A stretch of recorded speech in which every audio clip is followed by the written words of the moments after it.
Hello and welcome back. I am Kenny Polcari, your host, and this is another edition of Wealth and Wisdom. This is the week of March 13th, 2023. Oh my God, there is so much to talk about. What happened last week? What's happening this week? What happened with JJ's testimony up on Capitol Hill on Tuesday and Wednesday for the biannual Humphrey Hawkins testimony, as well as the Silicon Valley Bank debacle. And then we had the NFP report on Friday, which had some mixed results, all right? So I guess the first question is, who is Silicon Valley Bank and why did it collapse on Friday? Actually, it started a while ago, but the accounting rules kept it secret, although Weiss Research has been pointing out some caution in the space. And there were some other savvy hedge fund investors that saw this writing on the wall back when they reported in January of 2023. In fact, when they reported in 2023, this hedge fund manager at Raging Capital Ventures implored investors and regulators via Twitter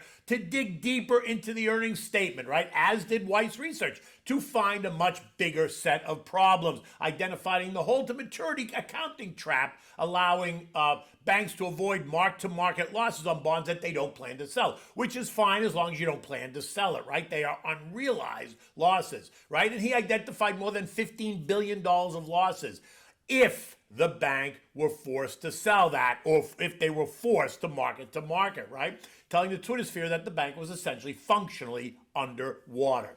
But alas, no one in a position of control chose to listen, right? No one in California, no one at the Fed, and no one at the Treasury paid any attention. Which reminds me of Harry Markopolos, right? He was the financial analyst that turned investigator and exposed Bernie Madoff for the fraud that he was. He would tell regulators and anyone that would listen over and over again that Madoff was a problem, and regulators needed to go in and pull back the sheets to expose what was underneath. The regulators chose to ignore this guy because Bernie was in bed with all the regulators, right? He was an advisor to the system. He was one of the go-to guys that regulators could count on for clarity, direction, and honest assessment of policy, right? So I'd say, yeah, how'd that work out?